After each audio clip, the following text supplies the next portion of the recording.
जय गणेश दोस्तों, कैसे हैं आप सभी लोग। एक बार फिर से सभी का बहुत बहुत आभार कि आप लोग फिर से आए हैं अपना बेशकीमती समय निकाल के मेरा व्लॉग देखने के लिए। तो चलिए शुरू कर लेते हैं आज का वीडियो। तो ये जन्माष्टमी वाला दिन है फ्रेंड्स। सुबह उठ के मैंने आज वॉक वगैरह कुछ भी नहीं गई हूँ, ना ही मैंने एक्सरसाइज की है। थोड़ा सा मूड भी ऑफ है और कुछ है कि थोड़ा सा आज त्योहार का दिन है।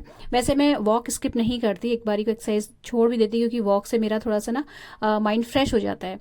लेकिन आज इसलिए नहीं गई क्योंकि सुबह से रात तक मैं सिर्फ और सिर्फ अपनी बेटी के साथ रहना चाहती थी।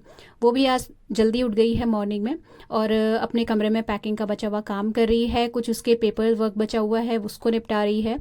ऑनलाइन बहुत सारे फॉर्म वगैरह बना, ये सारे काम वो भी कर रही है इस वक्त। तो मैं नहीं गई वॉक पे भी। और उठे, घर की क्लीनिंग करी, कड़ी पत्ते के पेड़ से थोड़े से कड़ी पत्ते लेके आई क्योंकि मुझे आज परवल वाली नमकीन भी बनानी है।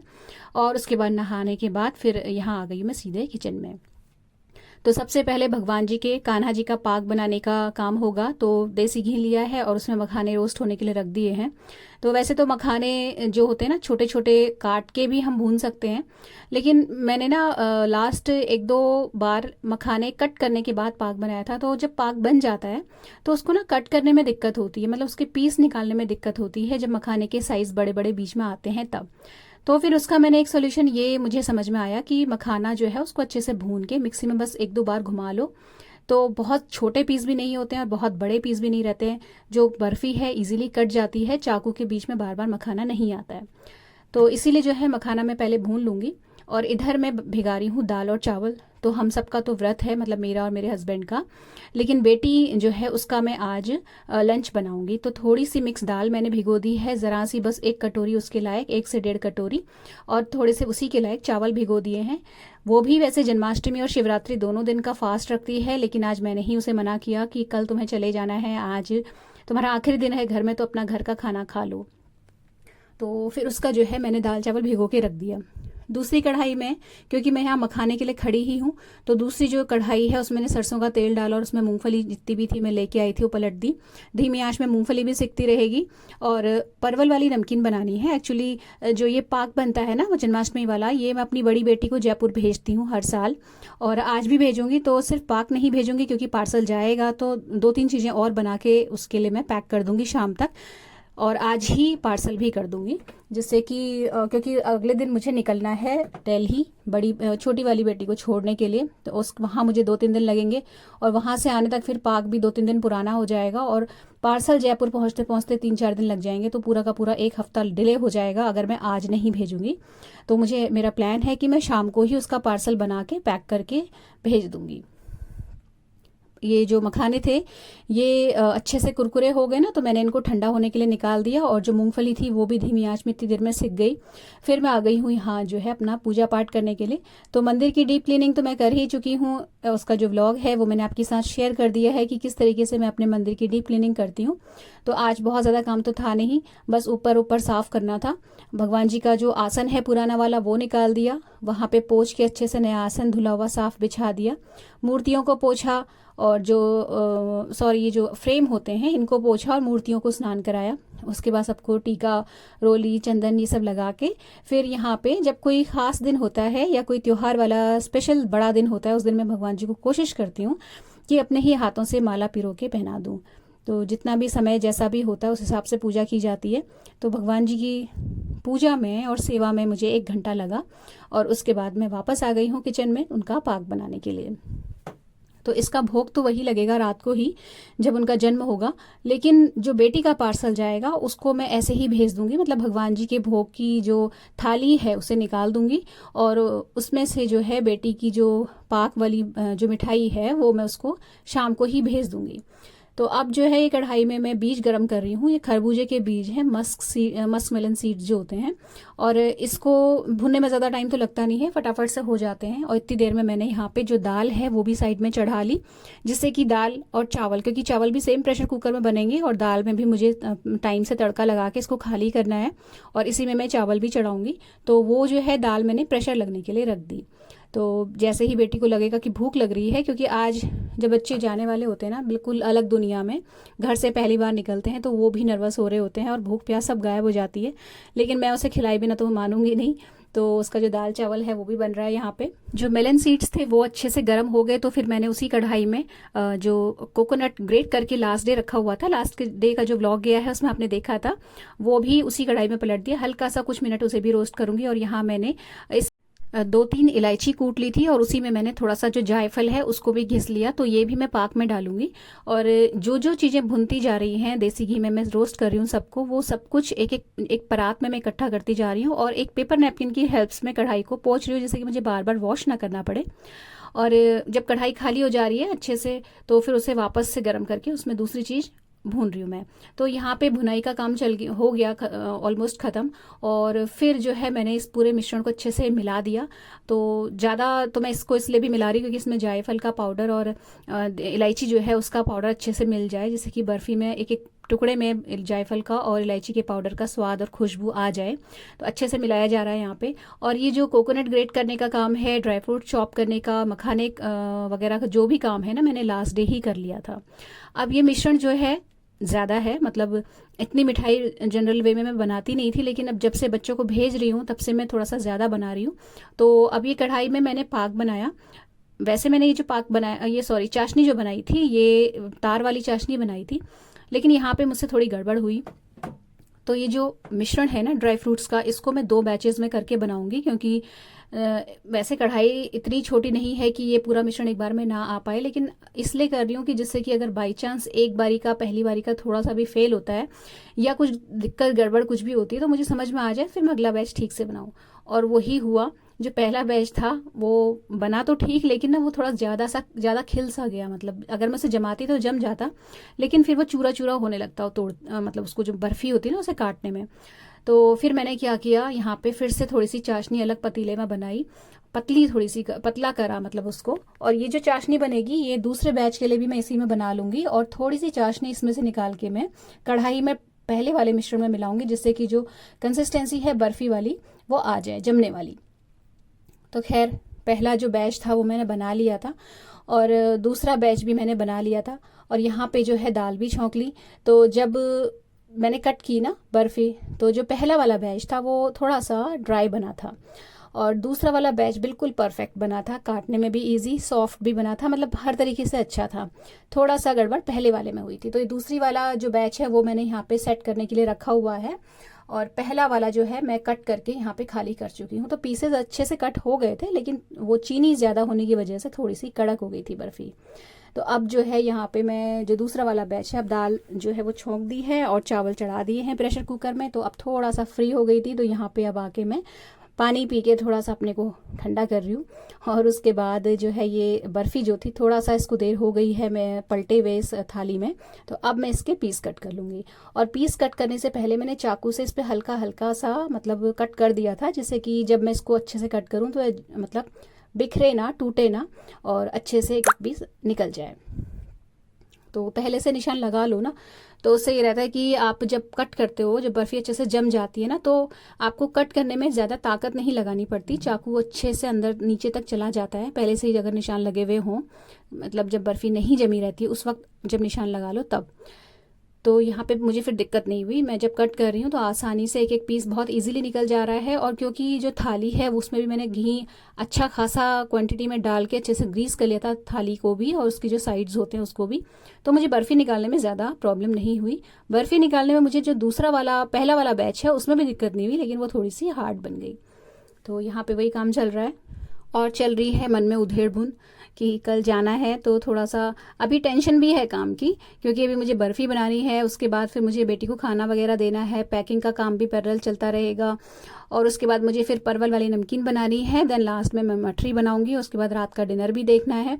तो बहुत सारी चीज़ें दिमाग में भी चल रही हैं, और साथ ही साथ जो है शाम को मुझे पार्सल भी बना के भेजना है। तो थोड़ा सा काम की भी टेंशन है, थोड़ा सा दुख भी है बेटी के जाने का, और थोड़ी सी खुशी भी है कि अच्छे कॉलेज में उसका एडमिशन हो गया, और फाइनली मैं मेरी बेटी को अच्छी और हायर स्टडीज़ के लिए बाहर भेज रही हूँ। मैं उसको पुराने ज़माने की तरह, मतलब कम उम्र में शादी करके दूसरे घर में नहीं दे रही हूँ, इस बात की मुझे खुशी है। और ये मैं सीरियसली बताऊँ ना, अगर आप लोग थोड़ा सा भी बच्चों को लेके सैड हो इस वक्त, क्योंकि सैड होना बहुत ज़्यादा ऑब्वियस है, इस चीज़ को हम लोग रोक नहीं सकते, क्योंकि मैं क्या ही बोलूँ यहाँ पे, लेकिन ये सोच के मैं अपने मन को समझाती हूँ कि कम से कम हमारा वाला समय तो नहीं है ये, जब हम लोगों की शादियाँ 21 22 23 साल में कर दी जाती थी, और बिना ये देखे कि फ्यूचर का क्या होगा, करियर का कैसे है क्या नहीं है, पढ़ाई कितनी हुई, पूरी हुई भी या नहीं हुई। तो उस स्थिति में, उस स्टेज में जब हम लोग अपना घर छोड़ के दूसरे घर में जाते थे, वो ट्रॉमा आज के बच्चों को नहीं झेलना पड़ता। हम उन्हें खुशी खुशी अपना जो पैसा है, जो हमने अपने खून पसीने की कमाई से कमाया है, हम अपने बच्चों की परवरिश में, अच्छी परवरिश में और उनकी पढ़ाई लिखाई में खर्च कर रहे हैं। हम अपनी बेटियों को सेल्फ डिपेंडेंट बना रहे हैं, बेटियां बेटे जो भी हैं, कम उम्र में शादी नहीं कर रहे हैं उनकी एटलीस्ट। ये सब चीज़ें मैं सोचती हूँ ना, तो मुझे बड़ी खुशी भी होती है, बड़ा फ़ख्र भी होता है कि मैंने मेरे दोनों बेटियों को अच्छे कॉलेजेज में डाला, और उनकी पढ़ाई के लिए चाहे मुझे कितना भी स्ट्रगल करना पड़े फाइनेंशियली या हर तरीके से, इमोशनली, मैं करूँगी, लेकिन मैं खुश हूँ। इस चीज़ के लिए मैं खुश हूँ। लेकिन वही है कि बच्चे जब चले जाएंगे, उसके बाद की जो उदासी है वो कैसे पूरी करी जाएगी, उसकी कमी कैसे पूरी करी जाएगी, ये एक प्रश्न चिन्ह अभी भी मेरे दिमाग में है। मैं आप लोगों को मोटिवेट करती रहती हूँ, लेकिन मैं खुद अपने आप को मोटिवेट इस वक्त नहीं कर पा रही हूँ, नहीं रख पा रही हूँ कि कैसे होगा, क्या होगा। तो ये जो बर्फ़ी है ये जम गई, तो ये 2 बोल्स में आई थी, तो मैंने दोनों बैचेस को अलग अलग ही रखा जिससे कि मिक्स ना हो। तो जो अच्छी जमी है वो मैं बेटी को भेज दूंगी, दोनों बच्चों को के लिए पैक कर दूंगी, और जो ठीक ठाक सी जमी है उसे मैं घर के लिए रख लूँगी। तो ये जो बर्फ़ी कट के जा रही है ना डब्बों में, ये अब सीधे जो डब्बे हैं मंदिर में चले जाएंगे, मंदिर में मैं इनको रख दूंगी, और जब शाम को कान्हा जी का जन्म होगा रात को, तब इनका भोग लगेगा, और उसके बाद ही हम लोग भी चखेंगे प्रसाद स्वरूप। तो ये गया मंदिर में डब्बा, और यहाँ पे थोड़ी सी गर्म भी है, अभी ये गुनगुनी सी हो रही थी, तो मैंने इसको बिल्कुल अच्छे से ढक्कन नहीं लगाया, बस जाली से ढक दिया है, तो ये ठंडी भी होती रहेगी और कोई मक्खी वगैरह भी नहीं बैठेगी यहाँ पे। तो ये जो है अपना काम यहाँ पे ख़त्म हुआ, और उसके बाद फिर मैंने जो है जो किचन है वो अच्छे से साफ़ कर ली, क्योंकि अब मुझे बनाने हैं आलू। तो आलू जो मॉर्निंग में बॉईल कर रहे थे ना प्रेशर कुकर में सबसे पहले उठने के साथ, वो ठंडे हो गए हैं अभी तक। अब उनको जो है मैं छौंकूंगी देसी घी में। तो हस्बैंड का भी फास्ट है, तो वो दिन में दाल चावल खाने के लिए आते ही हैं, तो अभी जब आएंगे तो वो आलू खा लेंगे। तो अभी फिर मैं वापस किचन में गई, तो जो ये अपना क्या कहते हैं, ये मूंगफली है वो भी मतलब ठंडी हो गई थी, लेकिन वो थोड़ी सी सी लेना है, इसके लिए मैंने उसमें ढक्कन लगा दिया था। तो ये जो मूंगफली है इसको हम रखेंगे साइड में, और ये जो दाल है ये भी छुकी हुई रेडी है यहाँ पे, और चावल में मैं प्रेशर ऑलरेडी लगा चुकी थी। तो अब जो है बेटी वो खाती रहेगी खाना। और ये जो बॉटल में आपको दिख रहा है ना, ये चूरा है जो पाक जमाया था ना, उसका जो चूरा निकलता है, जो नहीं जमा हुआ टुकड़े रहते हैं, वो इसमें मैंने बॉटल में करके रख दिए हैं। और ये रहे बर्तन अभी तक के जितने भी मैंने धोए थे। और इतना काम करते करते मुझे 12:20 या 12:25 के अराउंड समय हो गया था। कड़ी पत्ते जो मैं मॉर्निंग में लेके आई थी वो मैंने वॉश करके एक टॉवल के नीचे दबा दिए थे, क्योंकि यहाँ पे कंटिन्यूसली मैं काम कर रही थी, तो पंखा चल रहा था ना, तो ये उड़ रहे थे इधर उधर, इसलिए मैंने इनको टॉवल के नीचे दबाया था। अब क्योंकि 12:30 बज चुका है, मेरा बहुत सारा काम खत्म हो गया है, तो मैं मतलब बेटी का खाना भी बन गया, भगवान जी के पाक भी बन गया, तो अब मैं थोड़ी देर के लिए आधा पौने घंटे के लिए रेस्ट करने जाऊँगी। तो फिर मैं यहाँ पे बिल्कुल धीमी उसमें पंखा चला के चली गई थी, जिससे कि ये जो पत्ते हैं ये सूख भी जाएं और उड़ें भी ना। तो ये पत्ते सूखते रहेंगे, उसके बाद मतलब आधा या 1 घंटे का मैंने यहाँ पे ब्रेक लिया, और उसके बाद फिर वापस मैं आ गई किचन में। तो अब मैं बनाऊंगी यहाँ पे आलू। तो देसी घी में अदरक घिसा हुआ और जो हरी मिर्च है वो फाइन फाइन कटी हुई मैंने डाल दी है, और इसमें जो आलू हैं उनको हाथ से मैश करके वो भी ऐड कर दूंगी। तो जो हस्बैंड है ना वो सेंधा नमक वाले आलू खाते हैं, लेकिन मैं नमक नहीं खाती किसी भी व्रत के दिन, सेंधा नमक भी नहीं। तो यहाँ पे इसको मैं 2 पार्ट में करूँगी, पहले अपने आलू भून के उनको निकाल दूंगी, फिर उनके हिस्से के आलू में नमक डाल दूंगी, सेंधा नमक। तो ये यहाँ पे काम खत्म हो जाएगा, वो आके अपना खाते रहेंगे। अगर यहाँ पे मेरे पास हरा धनिया होता ना तो मैं इसमें हरा धनिया भी डालती। हरा धनिया का जो फ्लेवर है वो इसमें बहुत बढ़िया लगता है, मतलब अच्छी खासी क्वांटिटी में ज़्यादा से ज़्यादा हरा धनिया कटा हुआ इस आलू में डालो और उसको भून लो कढ़ाई में ना, तो बड़ा बढ़िया फ्लेवर आता है। लेकिन अभी नहीं है तो जो है उसी में काम चलाया है। आलू साइड में धीमी आंच में भुनने के लिए छोड़ दिए मैंने, और फिर यहाँ पे वापस से वही लोहे की कढ़ाई चढ़ाई, उसमें सरसों का तेल डाला और उसको अच्छे से गर्म करके धुआं उड़ा के फिर मैंने जो कड़ी पत्ते थे ये ऐड कर दिए। अब यहाँ पे परवल वाली जो नमकीन होती है वो बनेगी। तो बस ये जो कड़ी पत्ते होते हैं ना, इनको थोड़ा सा चलाते रहना पड़ता है जिससे कि ये एक साइड से जले ना, और कंटिन्यूसली हम चलाते रहेंगे तो ये धीरे धीरे धीमी आंच में सिकते सिकते बिल्कुल करारे से हो जाते हैं। और जब ये अच्छे से करारे हो जाते हैं उसके बाद फिर इसमें बीच में थोड़ा सा स्पेस बना के मैं जो ऑयल होता है ना बीच में आया हुआ, वहाँ पे मैं हल्की सी हल्दी डाल देती हूँ। और अगर ऑयल नहीं है तो थोड़ा सा देसी घी यहाँ पे मैं बीच में डाल के उसको गर्म करके फिर उसमें हल्दी डाल देती हूँ। तो ये रहता है ना, हल्दी अच्छा सा कलर दे देती है अगर तेल में डायरेक्टली डाल दो। तो बस थोड़ा ही मतलब कुछ सेकंड्स के लिए हल्दी को हिलाया मैंने, भूना, और उसके बाद जो परवल था पैकेट वो खोल दिया इस पर। तो बस ये जो है भर के कढ़ाई नमकीन बनेगी। अभी इसमें मूंगफली भी ऐड होंगी ना, तो ये मतलब अच्छी खासी क्वांटिटी में ये जो नमकीन है वो रेडी हो जाएगी। तो ये नमकीन पैक करके मैं बड़ी वाली बेटी को जयपुर भी भेजूंगी और छोटी वाली बेटी के लिए भी पैक कर दूंगी। तो वो तो खैर हमारे साथ ही जा रही है, तो ये सारा सामान उसका हमारे साथ ही जाएगा। तो बस उसके बाद जो ये लैया वाली नमकीन है ना फ्रेंड्स, ये बस इसका एक यही कमी है कि इसको लगातार हिलाना पड़ता है। आप ज़रा सी भी देर के लिए ना केयरलेसनेस नहीं दिखा सकते। खासतौर से अगर आपके पास मोटे पेंदे की कढ़ाई है तो एक बारी को आप थोड़ा सा इधर उधर कुछ भी काम कर लो। लेकिन जो अगर पतली कढ़ाई है ना, जैसे मेरी अभी लोहे की है ये कढ़ाई और बहुत पतली है, तो यहाँ पे बहुत जल्दी से जो लैया है वो जलने लगती है, जो परवल होता है ना वो जलने लगता है। तो वो कंडीशन नहीं आनी चाहिए, बस कंटिन्यूसली इसको हिलाते रहना पड़ता है। कुछ सेकेंड्स का ब्रेक अगर आप लोगे तो लोगे, अदरवाइज लगातार हिलाना पड़ता है। और क्योंकि जब परवल को हम चलाते हैं ना कंटिन्यूसली, तो जो कड़ी पत्ता है अगर वो थोड़ा सा क्रिस्पी होने से रह गया है ना, तो इस प्रोसेस में अच्छे से क्रिस्पी हो जाता है। तो इसको हिलाते रहेंगे और जब ये अच्छे से जो परवल है ना इसमें से आवाज़ आने लगती है छन छन की, तो पता चलने लगता है कि ये मतलब पक गया है, अच्छे से क्रिस्पी कुरकुरा हो गया है। उसके बाद में इसमें लास्ट में जो सिकी हुई मूंगफलियाँ रखी हुई हैं वो डाल दूंगी। तो मूंगफली मैं थोड़ी ज़्यादा ही डालती हूँ इस नमकीन में, जिससे कि बच्चा अगर 1-2 मुट्ठी नमकीन खा ले ना तो उसका थोड़ा सा पेट भर सा जाए। और उसके बाद इसमें मैं लास्ट में कभी चाट मसाला भी डाल देती हूँ और कभी सिर्फ सादा नमक भी डाल देती हूँ। तो डिपेंड करता है जब जैसा मूड हुआ। वैसे बिल्कुल सादी अच्छी लगती है नमकीन, इसमें ज़्यादा मसाले पसंद नहीं आते हैं, मतलब ना मुझे ना बच्चों को। बिल्कुल सादा ही इसका फ्लेवर अच्छा लगता है। जो कड़ी पत्ते बीच बीच में चिपक गए हैं ऑयल की वजह से, उनको भी मैं अलग करती जा रही हूँ, जिससे कि हर कड़ी पत्ते को एक सी आँच मिल पाए और वो अच्छे से करारा हो जाए।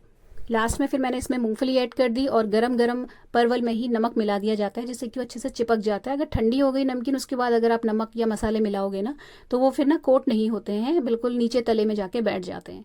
तो इसको फिर मैंने परात में खाली कर दिया। और अभी तक भी मैंने दूध नहीं पिया था, तो अब मैंने अपने लिए कॉफ़ी बनाई है। और कॉफ़ी बनाने से पहले मैंने मठरी वाला जो आटा होता है वो लगा के रख दिया है। तो ये जो डो है ना, इसमें मैदा नहीं है, इसमें आटा है और सूजी है। तो आधा आटा और आधा सूजी का मिश्रण लेके उसमें मैंने थोड़ा सा मोयन डाला था और उसको फिर मतलब टाइट टाइट गूंद लिया था। और 10-15 मिनट का ब्रेक लिया, कॉफ़ी पी, थोड़ा सा अपने को ताकत दी, और उसके बाद फिर मैं आ गई हूँ यहाँ पे मठरी बनाने के लिए। तो मठरी बनेगी जो है दोनों ही बच्चों के लिए, और थोड़ी सी मैं अपने पास रखूँगी और थोड़ी सी जाएगी ऊपर फैमिली को। तो जो लैया वाली नमकीन है ना, ये भी मैं जब भी बनाती हूँ तो ये ज़रूर देती हूँ ऊपर। मेरी जो ननद है उन्हें बहुत पसंद है ये नमकीन, लेकिन आज नहीं दे पाऊँगी क्योंकि लिमिटेड ही बनी है और दोनों बच्चों को देनी है। तो फिर अब नेक्स्ट टाइम जब बनाऊँगी, और मैंने अपने लिए भी नहीं रखी थी, तो जब बनाऊँगी तो फिर अपने लिए और उनके लिए, दोनों के लिए बनाऊँगी। मठरी यहाँ पे अच्छे से बन जाएगी। उसके बाद जो है मठरी को भी मैंने जब 2 बैच मठरी के बना ली, तो उनको मैंने पंखे के नीचे रख दिया, जैसे कि वो जल्दी से ठंडी हो जाए और फिर मैं उसे अच्छे से पैक कर सकूँ। तो फिर मैंने बड़ी वाली बेटी का पार्सल अच्छे से पैक कर दिया और मैंने उसे भेज दिया अपनी शॉप पे। तो हस्बैंड वहाँ से पार्सल करवा देंगे उसे। और फिर बची हुई जो मठरियाँ का जो डो था, उससे फिर मैंने बची हुई मठरियाँ बनाई और फिर छोटी वाली बेटी का जो भी सामान खाने पीने का था वो सारा पैक कर लिया। अच्छा, रात की जो डिनर है वो मैं यहाँ पे इसलिए नहीं शेयर करूँगी क्योंकि जो बड़े त्यौहार होते हैं उनमें हम लोग सब साथ खाते हैं, तो मैं ऊपर ही चली जाती हूँ और वहीं खाना बनता है, साथ में मिलजुल के सब लोग खाना बनाते हैं। वहीं पूजा पाठ सब कुछ अच्छे से वहीं होती है। मतलब अपने घर में मैं सिर्फ दीपक दिया बाती जलाती हूँ, फिर अच्छे से जो कृष्ण जन्म और ये सब होता है प्रोसेस, वो ऊपर ही होता है। तो वो सब मैं नहीं व्लॉग कर पाती हूँ, इसीलिए ना यहाँ पे जो आज का व्लॉग है वो यहीं पे ख़त्म हो रहा है। आगे जो क्लिप्स मैंने ऐड करी हुई हैं वो दिल्ली की हैं और नेक्स्ट डे की नहीं है, बल्कि उसके नेक्स्ट डे की हैं। तो इस वक्त थोड़ा सा मैं स्ट्रेस फ्री हो रखी थी, होटल के रूम में हूँ मैं अभी। दिल्ली में बारिश हो रही थी कंटिन्यूअसली, और यहाँ पे ना मैं अपने बाल देख के खुश हो रही हूँ। मैंने बालों में कंघी नहीं करी है क्योंकि कंघी जो है बेटी की पीजी में रह गई। मैंने लास्ट डे पीजी वगैरह सब कुछ देख के सब कुछ सेटल कर दिया था। मैं और हस्बैंड दोनों ही गए थे और हम लोग होटल में आके रुक गए थे, तो कंघी अभी नहीं है। मैंने हाथों से ही बस बालों को सुलझा के क्लचर लगा लिया है। तो बालों का जो कलर है ना वो मैं एक्चुअली आपको दिखा रही थी, इंडिगो पाउडर वाला। तो ठीक ठाक सा कलर रहता है, ऐसा नहीं है कि बहुत ज़्यादा डिसअपॉइंटिंग रिजल्ट हो। लेकिन बिल्कुल जो हेयर कलर जो आप लगाते हो ना, अगर ये अपनी डाई वगैरह, उतना अच्छा रिजल्ट भी नहीं आता है। तो ये होटल का कमरा फैला हुआ है। अभी हम लोग निकल रहे हैं वापस पीजी के लिए, जहाँ मैं बेटी को का कमरा वगैरह देख के आई थी। तो आज जो है उसका ओरिएंटेशन का प्रोग्राम है डीयू में, हंसराज कॉलेज में। वहाँ हमें जाना है ओरिएंटेशन में, और उसके बाद हम लोग आज शाम 5:30 या 6 नहीं 5:30 बजे की ट्रेन से हमें वापस बरेली चले जाना है। तो फ्रेंड्स, ये था आज का छोटा सा सिंपल सा ब्लॉग। अगर अच्छा लगा हो तो प्लीज़ वीडियो को लाइक शेयर ज़रूर कीजिएगा, चैनल को सब्सक्राइब करना मत भूलिएगा। मिलते हैं अगले वीडियो में। Till then take care, stay healthy, happy and positive. Thank you.